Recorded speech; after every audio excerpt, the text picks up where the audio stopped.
First CFL touchdown, plenty of speed for Iannuzzi. A 29-yard punt. Lions started their own 15, and this time Andrew Harris not going anywhere on a first down run. Brought down by J.C. Sherritt and Marcus Howard. 1-all. Middle linebacker against tailback. J.C. Sherritt's going to win his share of battles. That's the type of player he is. Great to the spot. He's going to hustle over quickly and fill that hole. That's how you fill the hole, slide across, tackle from behind. It's going to be hard to run against this defense, but the BC Lions have to be patient with it. So it's 2nd and 11. Just a pair of 2-and-outs last week for BC in Saskatchewan.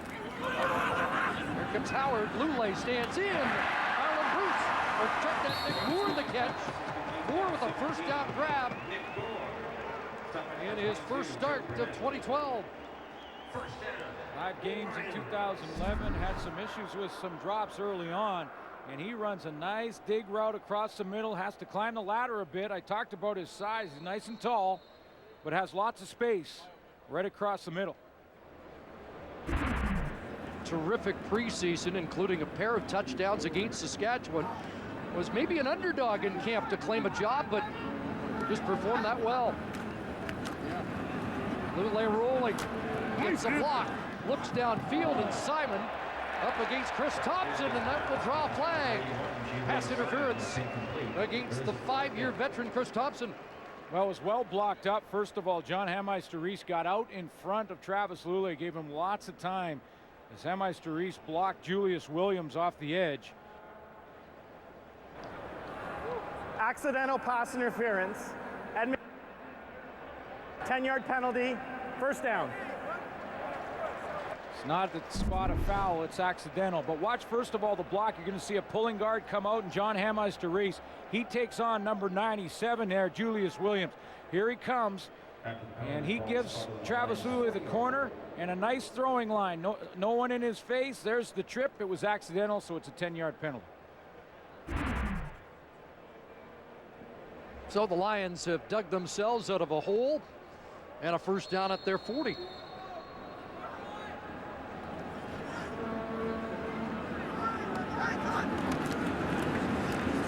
Shovel it. Andrew Harris kicks it outside. Got a block across midfield. And finally tackled by Sherritt once again, but that's a big one for Andrew Harris. It will be tough. This is a good defensive line. We talked about J.C. Sherritt, but this is a perfect play call against a strong defensive line. Watch Julius Williams here, how they use his momentum upfield to allow Harris to cut underneath it and Travis Lule go up above it. So now they're just isolating the defensive end. He wants to get to the quarterback, so he's coming hard. They pitch it underneath him, and off to the races is Andrew Harris. 28-yard pickup. And a first down at the 42. They'll swing it out. We'll go. Big contact, and Harris stayed upright. Well, you get an idea of how strong Andrew Harris is, absorbing the contact from Chris Thompson, who had him lined up. Yes, he did, and a split second earlier. And Andrew Harris, that might have been what they call the deke leader, but Harris caught it with a split second to turn. And then he saw 29 just in time to keep his balance and work to the sideline. But a good football play by both players. That was a loud 1-yard pickup. That's a yard and a headache.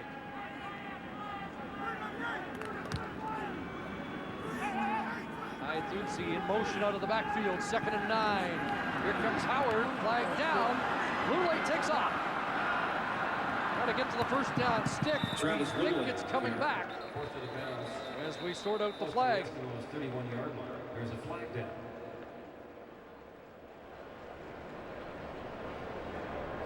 In the area of the flag, it looks like it's coming back.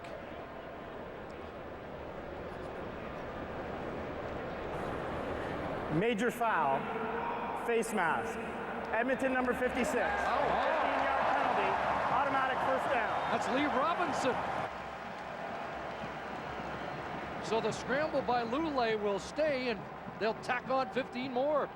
I was looking at the bottom of the play there, and it looked like Javon Olafioye might have got the jersey of Marcus Howard, but there's the face mask by Robinson, no question, because he hangs on and pulls Ben Archibald to the ground.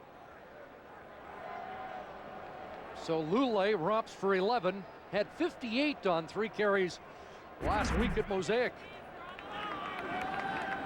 Robinson, who we've seen play on the line and in the linebacking core for the Eskimos early on. First down at the 15. And Harris with a juggle there. Broken tackle. Well, the kid's putting on a show early, isn't he? And this matchup is fun. I mean, it's been J.C. Sherritt with a couple of nice tackles. Where this drive started the very first down, Sherritt jammed the hole, and Harris got, actually I think he lost a yard on the play, and now it's Harris. Couple runs, one outside, juggles this, and watch him break this tackle by keeping his feet moving and his balance. Nice matchup. Sherritt, the leading tackler in the league, 24 stops coming in.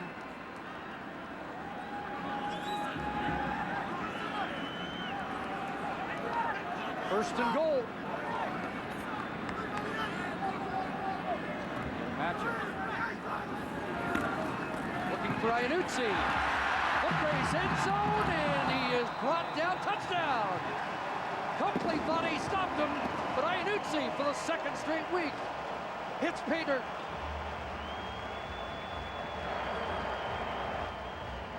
Well, they'll take a look at this at mission control, but Iannuzzi, speed to the outside, first of all, creates a little space. The Lions are going to empty the backfield and bring Iannuzzi back in, so they vacate with Andrew Harris, get him out as a wide receiver almost. That takes a linebacker out of here. Now, did he break the plane before he went down by contact? They're whistling play in here, and I'm a little surprised by that. Coakley basically threw him in the end zone. Extra points good. Touchdown stands. Lions strike first.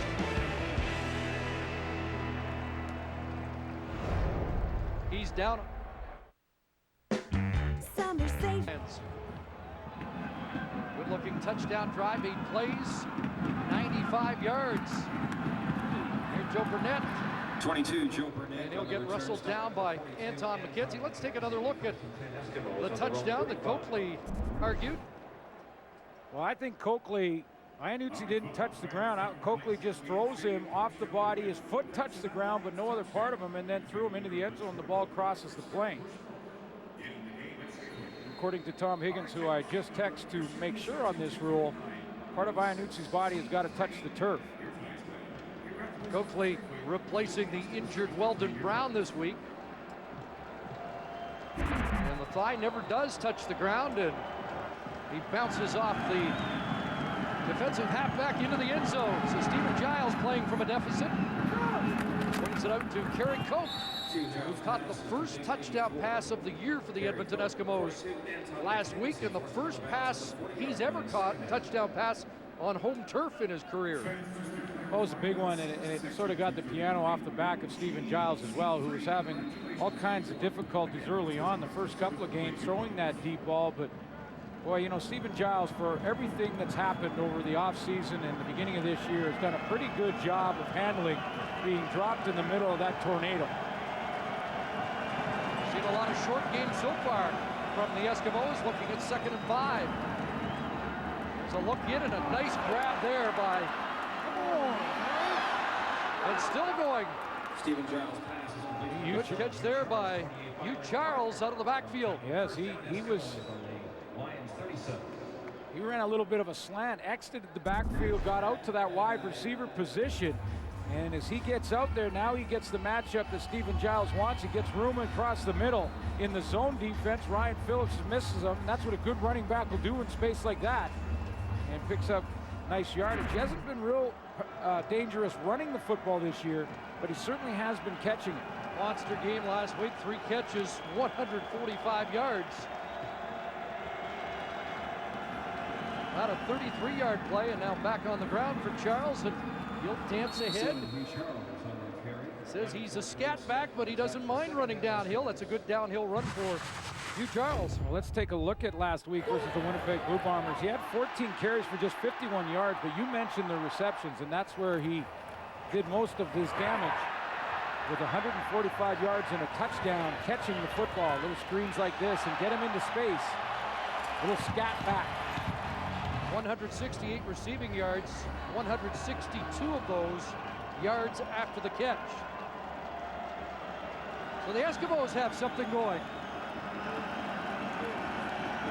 A couple of Hugh Charles first downs, and now two-back offense, and second and short, they'll move the chains. You think about Stephen Giles and that tornado I'm talking about being dropped into it. He got the phone call. That's all that happened to Stephen Giles, saying, "You're now an Edmonton Eskimo." And when he asked, okay, so what happened? Well, we sent the franchise player to Toronto, and you're part of a deal that brings you to Edmonton. He's excited about returning to Edmonton and has had to handle this pressure and expectation. I think he's done a pretty good job. This team wins this game, they're tied for first place. Been around a while. This is his 100th CFL game. Back inside, and Charles is finally taken down by the middle linebacker, Adam Bighill. 7 more for Hugh Charles. Well, and he's not lighting it up, and he's still having some difficulties throwing the deep ball. And I'm not, for one, ready to sort of anoint him as a Grey Cup champion on his way to leading this team yet. But if they run the right offense with this athletic quarterback, and he manages things, uses his weapons, gets some chemistry with Fred Stamps, they can be efficient with Stephen Giles. Efficient drive. Giles is 4 for 4. This is the 6th play. And Stamps another catch. His 3rd. Koshi Mwamba, the safety right there. The spot will be interesting because I think Fred Stamps was close to that first down marker when he first caught the ball. In fact, he got a pretty good spot. And then he was pushed back, and he was actually tackled about 3 yards short of where he first caught the football.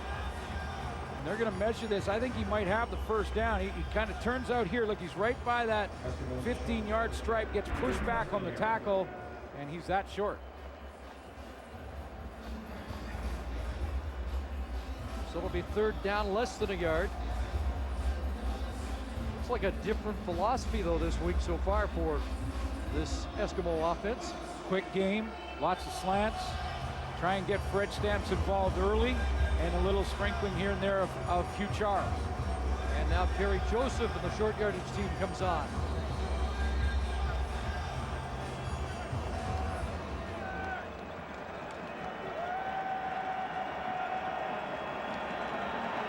Kyle Koch is the center, Rotier, and Belton Johnson in his first start ever as a guard, hunkering down on the short yardage, and the give inside. Well, that should be a first down. Nice answer so far in this drive for the Edmonton Eskimos after the BC touchdown. Fred Stamps obviously would love to see the football more. They tried to get it to him early here. If you consider that after 3 games last year, Stamps had 17 catches for 316 yards and 2 touchdowns. And coming into this game, just 9 for 86 and hasn't found the end zone yet. That's why. But as Chuck Climby mentioned in the pregame show, Fred Stamps going to be fine. It's a matter of whether or not Giles can get that chemistry. 2 starting Canadian wideouts, Shamon Chambers and Nate Kuhorn. And into the hands of Stamps again, inside the 10. Brought down by Anton McKenzie at about the 7-yard line. Well, and they're moving him all over the field. He's been in the short side as the number 2 receiver or the slot back, second guy in from the sideline. He's been the 3 receiver to the wide side of the field. He's been in the backfield basically there, extended almost like a tailback, and then running that hit screen, the bubble screen. So they're getting him all over the field. And why not? Boy, this first quarter has gone by in a hurry. Should be the final play. 2nd and 3. And on Charles inside, what they're doing. Emphatically brought down by the middle linebacker, Adam Bighill. We might be able to just do a linebacker show tonight. J.C. Sherritt flying around, chasing after Andrew Harris, and that was nice. Adam Bighill. End of 15 minutes here at BC Place Stadium. Eskimos threatening, but down 7-0. Our first quarter stats are brought to you by Rona, proud partner of the Canadian Football League and its 8 teams. Not much difference between the two teams, really, when you look at Edmonton.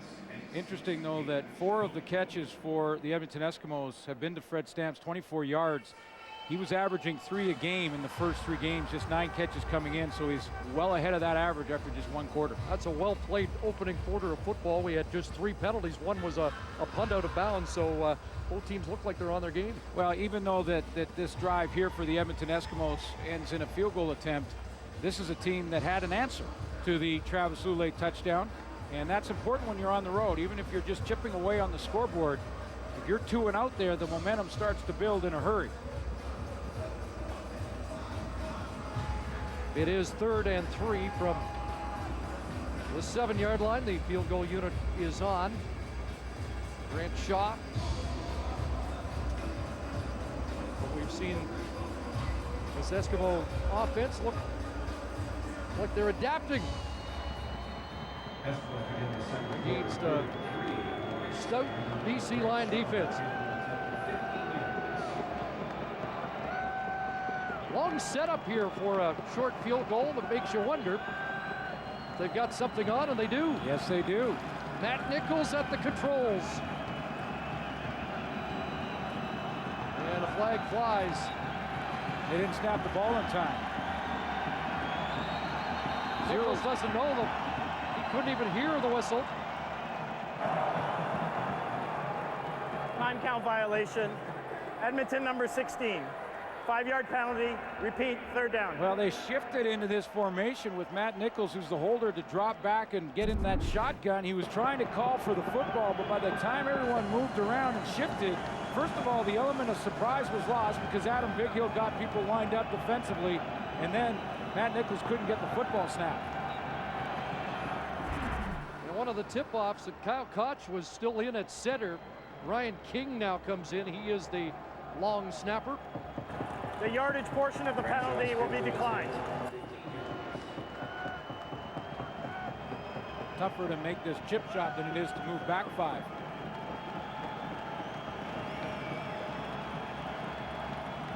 Shaw 6 for 8 so far.